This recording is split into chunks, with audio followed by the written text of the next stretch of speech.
There was some good news this week on state revenues for the next year. Oil and gas production have helped increase projected revenues by $285 million. That means extra funds for programs, projects, education, or to offset tax cuts, according to the Associated Press. It also means robust debate in the upcoming legislative session. And that starts in January, and no doubt one of those debates will be, once again, around funding early childhood education programs. Yet, despite this good news, a report by the Pew Charitable Trusts indicates New Mexico's tax revenue still has not rebounded fully from the Great Recession. And Sophie, any predictions for the predictions of the legislature? This is a sizable amount of dough. It is a sizable amount of dough. And yeah. so here's what I predict. You will see one group of legislators that say this is a one-off, one-time thing. Right. We must not commit this to ongoing projects. We'll see another group of legislators who say, listen, we so desperately need to invest this money in New Mexico. It must not go toward tax cuts, et cetera. It has to be spent here in the state. To the conversation we had earlier.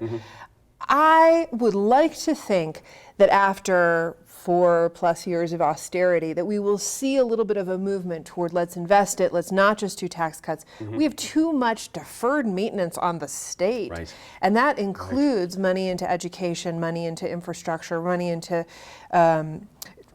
everything. Sure. Not to spend that cash. And that also means, Russell, it's not as if we're at some threshold, we're going beyond it. We're trying to get ourselves up to par, so to speak, for things that haven't been done, as Sophie's mentioning. Yeah, I'm shocked. I'm shocked that our tax revenue hasn't gotten back to where it was a few years ago.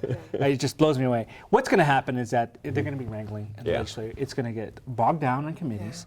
We'll have the Senate Rules Committee will be discussing early childhood. And then John Arthur Smith will descend on a cloud with thunderbolts. Exactly. Nice. And then the argument will always be like, how can we commit to something that is a reoccurring cost? Right. Yes, this is a one-off, but it's a reoccurring cost. That means that we're going to have projections many years down the road. That's right. And where do we come up with that money? Do we tap into the land grant fund? Do we have to tap into something else? And I think there are folks in there who are really committed to financial austerity, but also financial growth, to say, wait a minute, we got to look at this in the big picture. And I think probably we won't get anything done. But that's just, Right. I'm not being You're not going on history or anything. No. In there, yeah. Our lesser angels seem to come to the fore when there's money on the table. This always seems to happen because everybody has their pet thing that they've been waiting on forever and all that kind of thing. So who drives this conversation? And Sophie makes a very good point about the one camp or the other. It seems to me the governor has a voice in this as well, as how she would like to see how this money is spent. Yeah, so many different variables here. I mean, obviously you have the governor who wants to see how things are spent. You have the Senate that wants to see, the House. Now you have Senator Heinrich weighing in as far as the permanent land grant fund. Let me stop you there. What did you make of that? That's unusual for someone from our delegation. I was really surprised. But I think he's playing a hand right now. He doesn't have to worry about re-election for a while. So, for him, maybe it's an issue he just wants to kind of, see. He's always been a big fan of education, and so maybe this is his play. Who knows? Right. But the one scenario that we're all kind of overlooking is what happens in November. Because what happens in November is really going to determine what happens in January. Gotcha. If for some reason, there's a Republican overthrow of the House, then we're going to see a very different kind of legislature take place. And so, all the conversations as far as what happens in House appropriations, what happens in Senate finance, who comes down from the cloud? It probably will be Senator Smith. Right. But really, it's nice that we have this. I agree with what my colleagues have said so far, but I think we have to wait and see what happens in November. Sure, interesting.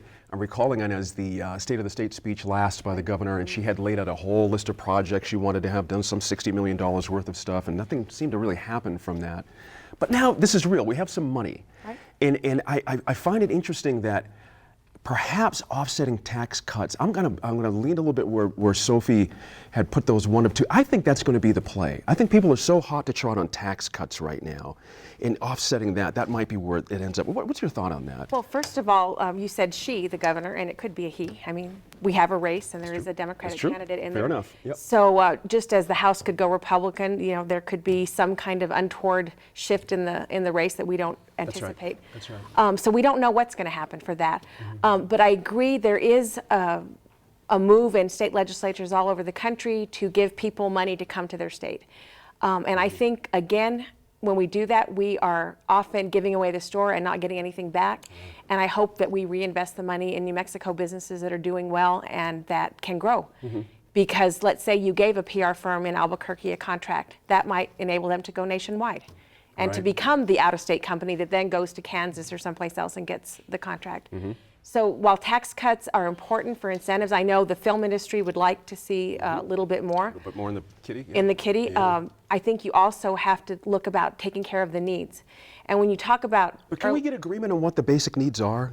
Can we honestly get agreement on is it education? Is it infrastructure? Is it, I mean. Yes, yes, you yes. know, yes, all those, it's all of the above. right? And it's economic development Sure. because we don't have jobs. So Right. you have to do everything, and when you have the money is the time to do it. Yeah, interesting.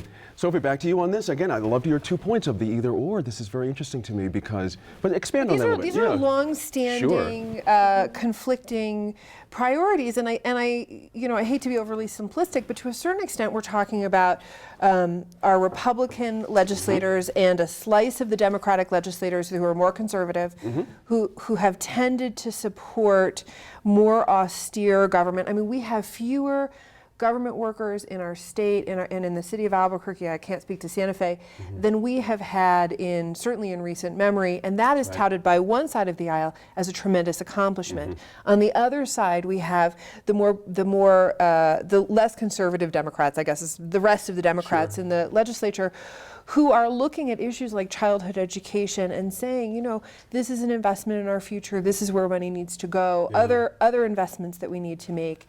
And to the extent, it's unfortunate because this is a really not very interesting election cycle, but these are big issues, and now there's money behind them that could be That's right. spent. Yeah, interesting. Coming up, we go on the clock.